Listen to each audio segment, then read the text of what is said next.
Alrighty. Hello everyone, this is Tyler Hendricks from Titanium Music. In this video I'm going to be showing you the process I used and all the tools and instruments that I used to make Scratch Steel, which was my little short reel I posted. So basically, I've got this song divided up into multiple sections. This is kind of I don't know how to describe it exactly, but like the main meat of the song.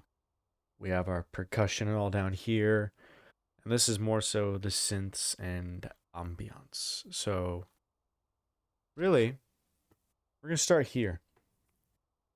And I'm just going to show y'all most of what I used. Probably not going to show y'all everything just because, well, that's a lot. and y'all don't need to copy me exactly.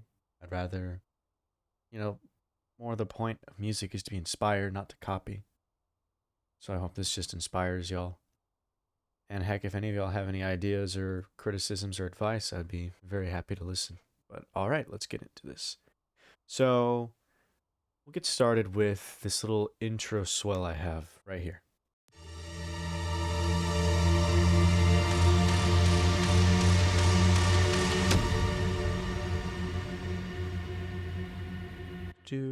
All right. So that swell is made up of multiple instruments. First off, we have these little guys, the Halcyon strings, which, crud, I keep doing that. I don't know what button this is yet. Okay, so this is a preset from the original's cinematic pads, and they are the Halcyon or Halcyon strings. I have them on the violins and such because I want the shrill, doomy sound. And basically, it's just a simple little chord I made. I don't remember what chord exactly, but really it's just, you know,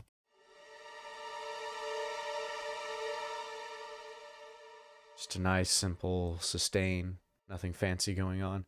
Some of the intros pitch bend, not all of them though, because it creates more dissonance if some of the things are pitch bending and if some of them are not. Basically, these guys are just going straight on. And we also have another cinematic pad, the Midnight Waves. This is just another preset in there. And we've got the pitch shifter and a tremolo. The pitch shifters, I mostly use them just to add some dissonance. Because if you have it like this, it adds some dissonance to it. Without, sounds pretty nice and clear. But then when you turn it on, hold on. That's just a slight bit more edge. And then I've also got the tremolo. This guy's really cool. It pans it left to right because without it's just a straight rhythm. Like, also sounds pretty cool. But if you turn this on, there's just something more bouncy and doomy about it. And yeah, I really like it. And then now with both of them together, it's very subtle. That's why I like it. Just not always having everything. I don't know. Lost my train of thought. It's just, just little subtle touches just add up and they make a difference. Even if you can barely hear it, your ear can still somewhat detect it and know that it's there. But all right. I'd say now the main meat of the swell are these three tracks right here. They all do the pitch bend that I was talking about though.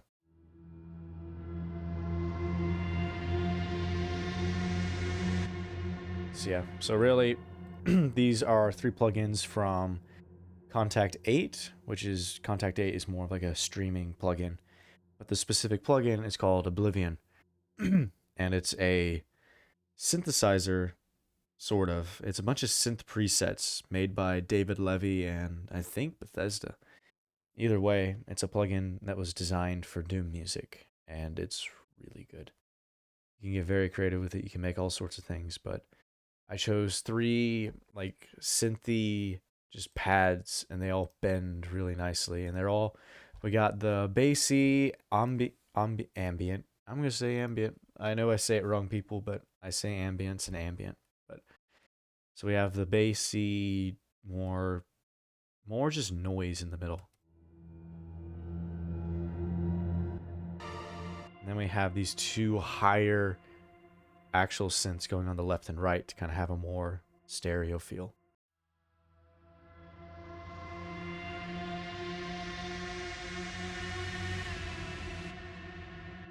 And then for these guys, oh, that's right, I didn't do anything to them, no processing really, but so yeah, so that's really it. That's how I made the swell.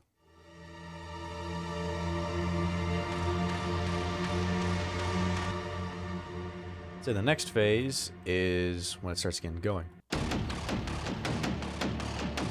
Sounds a little empty right now because this guy, the ambient one, he's supposed to keep ringing out through, but you have to start all the way at the beginning, and for the sake of time, I'm not going to do that. But so what starts here is we have two kicks that come in. This is just the Moto drum kick, but it's EQ'd to take out all the high end, just so it sounds like a cinematic impact. Just oh, and reverb. This thing got heavily reverbed. Just nice and simple. And then to feed along with the synthesizers, I have a little distorted EDM kick.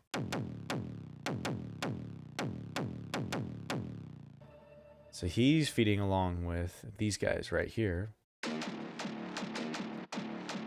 So these are two more presets from Oblivion. This one, all I've got going on is the Argent compressor, which is from Nimble Tools. This guy, his name's Jeffrey Day, if you want to go check him out. He's a big influence of mine. He made it seem more possible for a guy like me to do stuff like this. And I bought this plugin because, well, it's just freaking awesome. So really, I'm going to jack it all the way up because here it is without. Hold on to turn off the noise gate. Turn it on. Just adds a little more bite and power, but that's why I turn it down to 30. Otherwise, it can easily overtake the mix. And then there's just a noise gate to kind of make it a little punchier. And then there's an EQ right here taking out the bass because I'm letting the bass kind of be somewhere else. Also, this guy, he takes up a lot of bass as well. And really just with a Doom song, you want a lot of bass, but you want it all on your side. You don't want it to be really muddy. You don't want to be like, wait, why is it so bassy? Where's the bass coming from? You want to always know where the bass is coming from. Otherwise, you lose control. But so yeah, after wide side, we have Open It Up, which this one's actually a lot more fun. This is another synth. It's doing the same rhythm, as well as it's also got an Argent compressor on it. But what's fun here is I have an EQ on this one as well. It has a little bit more bass. It's rounded, so it keeps a little more of the bass rhythms. Sorry, not rhythms. Bass harmonics. And right here we have the treble, but what I do here is as this riff progresses, this thing starts to open up and reveal more of the high end. So here's what that sounds like.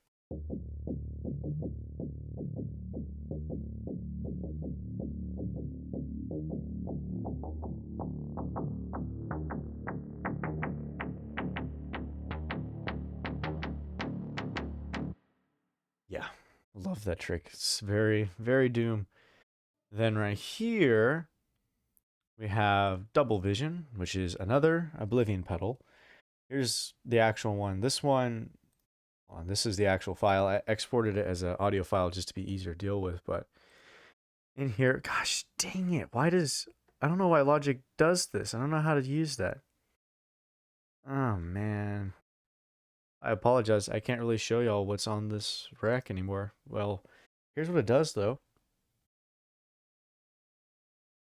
Wait, you serious? Oh, right. Hold on. See, I have to start the beginning. Okay, so here it is without.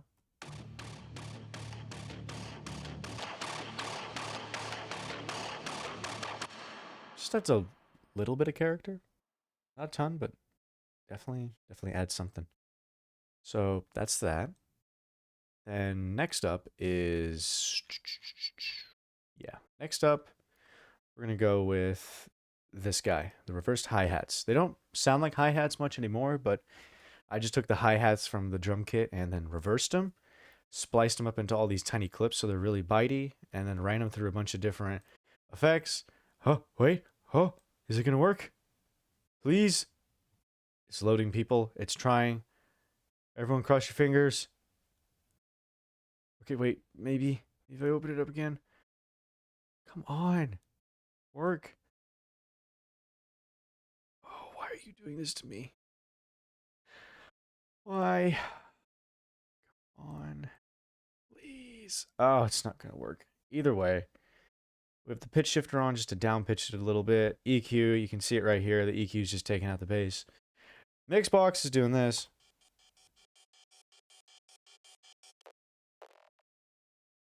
Are you kidding me? Is Mixbox not even working?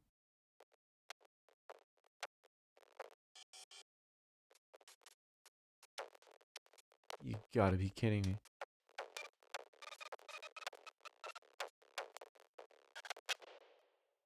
What? What is it doing? This sounds stupid. Why is it doing that?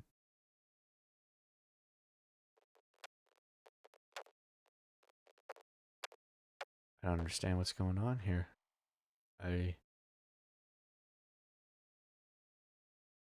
am very disappointed. I don't understand what's going on here. Oh. This makes zero sense. Well, sorry. In a perfect world, it's supposed to...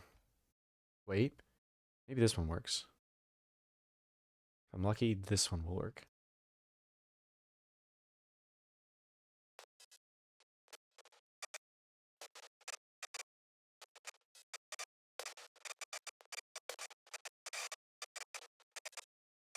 Okay, there's something weird going on. It's like feeding into a weird bus signal. I don't know what it's doing. Well, we're just going to have to skip those. There's just these really cool, bitey sounds that keep on going, like a...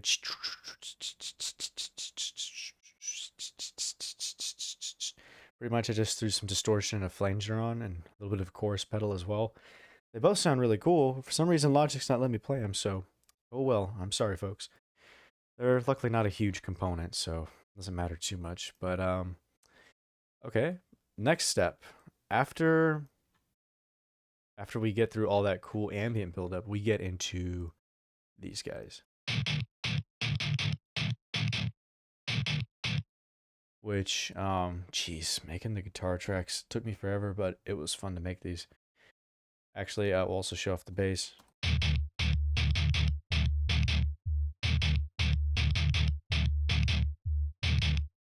Yeah, I love that sound. Okay, so how I made this. Look at this. I forgot how big that chain is. Oh, man. Okay, so first step, the channel EQ. Oh, hold up. You're supposed to, yeah, there we go. Hold on. Didn't realize that was off. There we go. So the first little channel EQ, you know what? I'm actually just going to show you all from the ground up. I'm going to turn everything off and show you in order what it starts to do. So this is the dry, wet signal. I'm actually going to also unpan it, but this is the direct signal riff that I fed into the system. So that's the loose guitar. Then you turn on this lovely little guy.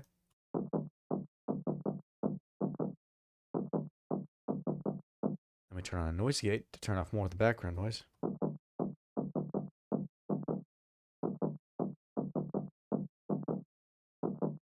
Then we turn on Mixbox, which will not let me look at it. Man, that's disappointing. It's very disappointing.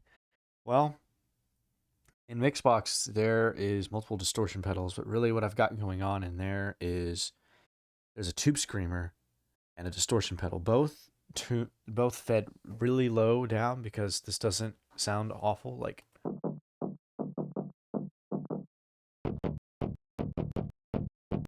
just a subtle difference, but I wish I could show y'all. I'm sorry. Then we have Guitar Rig.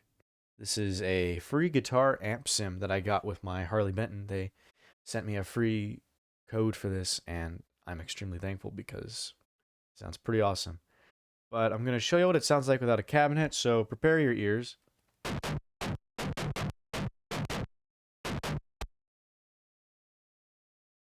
So that's how it sounds with the amp. And then I use a Tone X cabinets just because Guitar Rig 7 only has like 8. This one has like hundreds. So, yeah, better options. Starting to sound like a guitar here. Then I threw another EQ on just to do a little bit of a touch up. Just, I know, infinitesimal difference. You don't have to do that. Then threw on this OTT compressor. Turned the upward compression all the way up, downward, down just a little bit. Depth is kind of the mix knob, so I turned it down. And that's also scooping up the mid. And without it,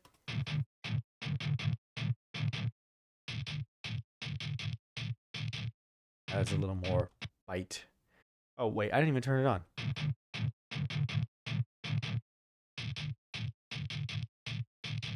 There we go. Sounds better.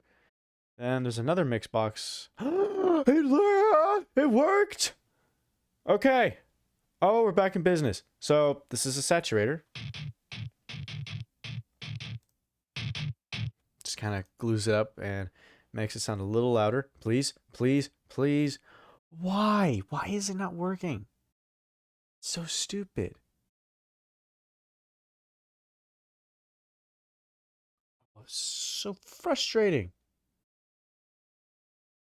Oh, I really got my hopes up. Okay, well, never mind.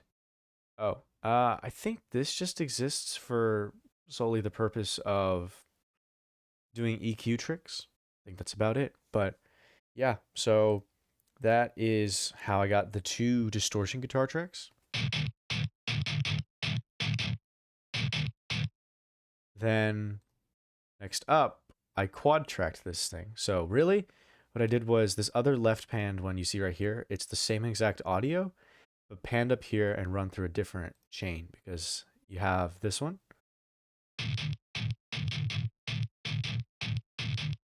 And then you have this one. A little less obnoxiously strong.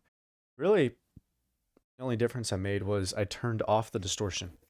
It's got some, because it's fed through a high gain amp, but other than that, it's just pretty low and clean. So, and really the better example is right here in the main riff. It sounds like this.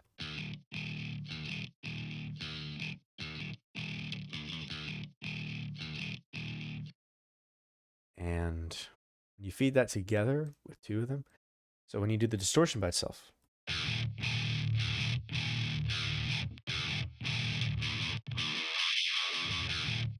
sounds pretty good. But then when you add the cleaner one, you get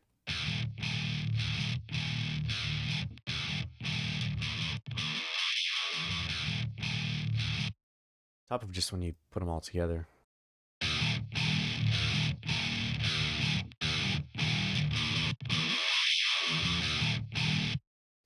I'm telling you, it makes a big difference because without,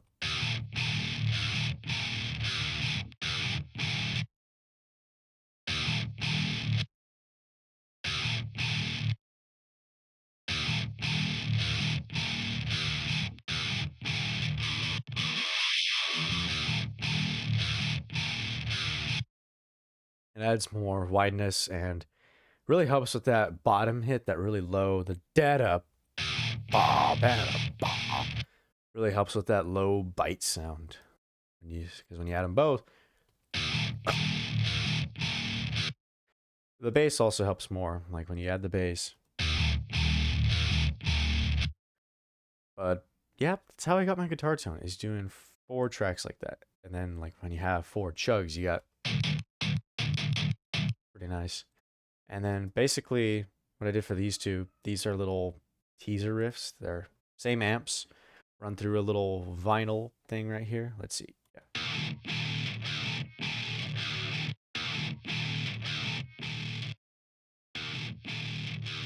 Just kind of distorts it in a different way. So like we got a 1970 because 1960 was a bit too shrill sounding, kind of got lost in the background because like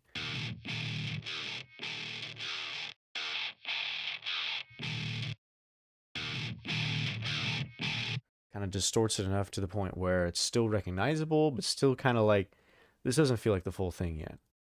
So yeah, so that's it for the guitars. If y'all have any questions, just ask me in the comments or find my Instagram, message me. I'll answer. And just got a couple risers in here, like you get the idea.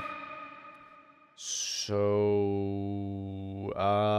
drums. Just forgot.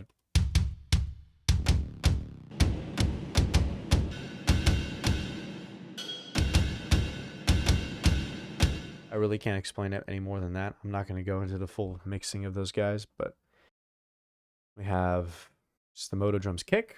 Got the Mega Kick, which is from Thump One, which is a free little EDM drum kit. Lots of percussion in there. Like you won't believe how much is in there. Then the Taiko drums from the Epix Originals Epic Cinematics, and then Metal Hits also from the same plugin, different preset. And just I don't know, different tricks of channel EQs, pitch shifters, compressors thrown on here to give it some more bite and power, just to really make it. Doesn't sound like a lot, but when you mix it up with everything else.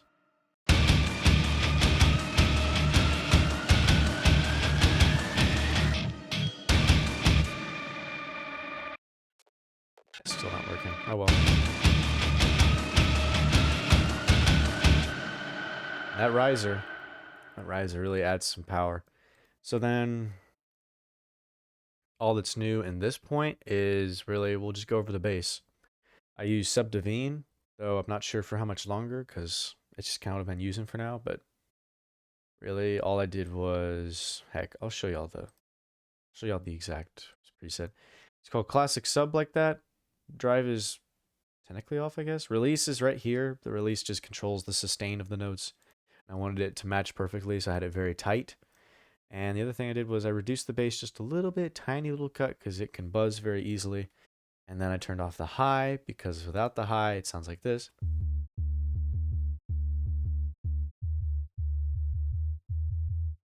And I don't really need it to have the highs because it's feeding with the guitars.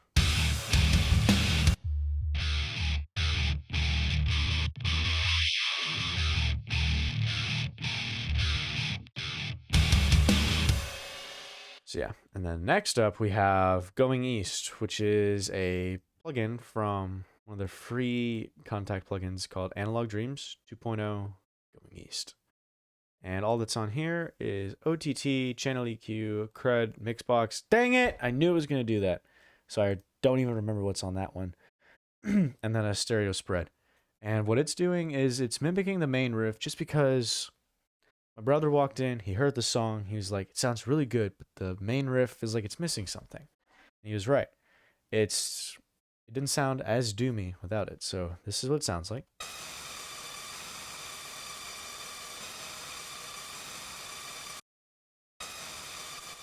And so it really does make a big difference because when you do it without, it sounds like a good heavy metal track. Just doesn't have that same overwhelming that you've been smacked with the beat drop. So when I added it,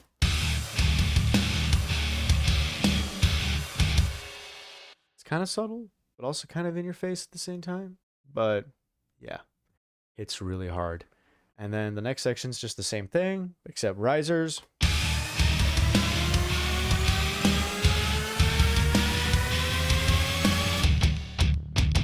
And then we go to like a little bridge part just to get there. And then we have this, just another basic guitar riff, just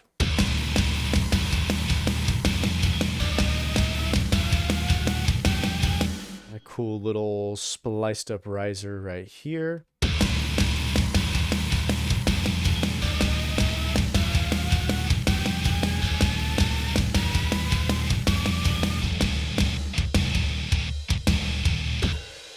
Just a long sustain for the outro. To really modulate the bass to kind of fit and feel like it was a part of the guitar, so that was fun. But yeah, I mean that's really the gist of it. I don't know what else I can go over except just like, I don't know, just the fun beats, just like It's really hard to figure out what I wanted to do here. I wanted that urgency kind of feeling. So this is the chugging part, and then kind of the...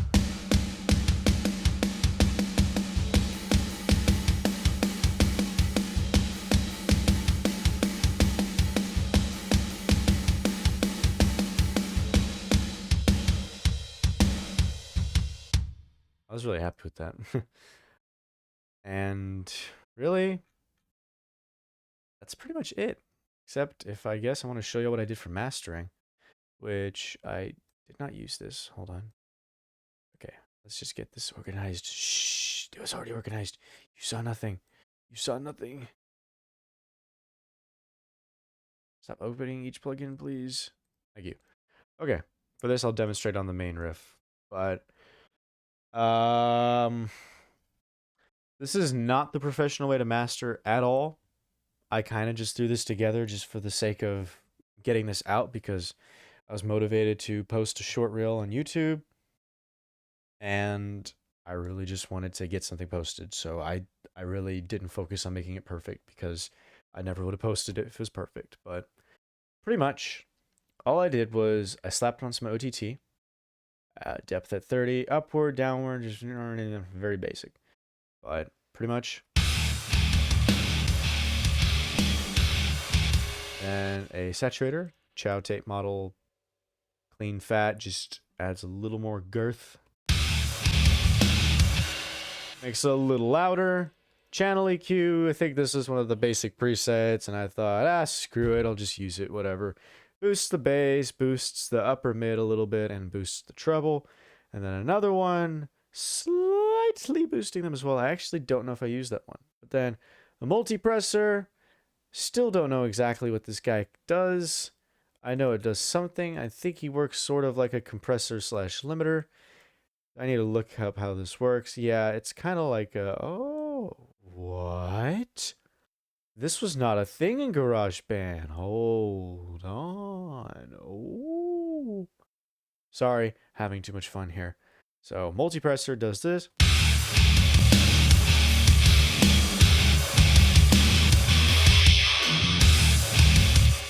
Kind of makes it sound a little more professional for some reason. And then a limiter. I do know what the limiter does. There's a limiter and then there's a clipper. The limiter helps reduce the transients and tries to shrink them down. A clipper cuts them across the top and just says, screw it, get rid of them. They both do very similar things and get similar outcomes, but are still very different. And it's also kind of like a compressor in a way, but not. I really don't know how to explain it. I have like a year of experience and I'm self-taught. I'm still learning. I'm really just doing this for myself and just learning, letting y'all watch, hoping to make some money along the way. Yeah, so without...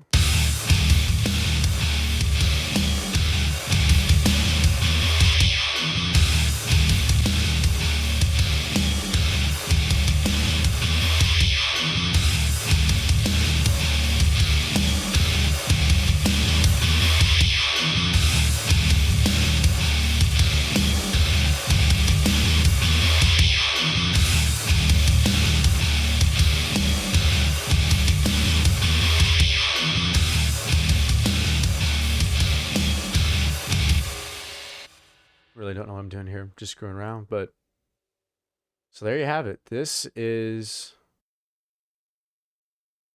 Scratch Steel. This is how I made it. I told myself I was going to write a song last weekend just because I needed to write something. Otherwise, I would never do it. And this is what I came up with. If y'all have any questions, like maybe about the Mixbox plugin that wasn't working, I'll figure out how to get that working. And if y'all really do care and have any questions, just reach out to me and I'll be happy to answer. And yeah, just any questions, I will gladly get back to you because, well, I want to do this. Oh, you know, I will show y'all this. This was a cut riff. It was originally going to be that part where the snares start going a little crazy, but I cut this out. You've got to be kidding me. Why did it do that? What? What's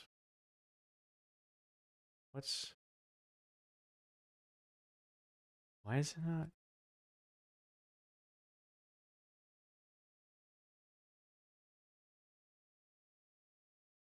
What? Why is it not playing? What? What? What is it doing? Why are you... Okay, well, you know what? I'm just gonna stick it right here. Oh, wait. Is it... I'm so confused. So confused. Okay, well, you know what? I'm just gonna... Ah! Okay, okay, okay. Oh, this is gonna freak me out, but oh well. I'm gonna stick it right here. Right in the middle of the song. Okay, only gonna play the riff. Here we go.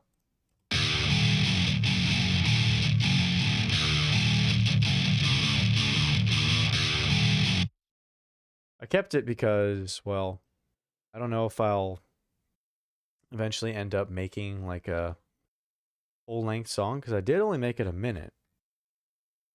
It wouldn't be wrong of me to just decide to turn this into a 5-minute Doom track, you know? So I kept it. If y'all think I should finish it, ask. But yeah, basically, that's how I made it. I'll play a little bit of it just because you already should know what it sounds like, but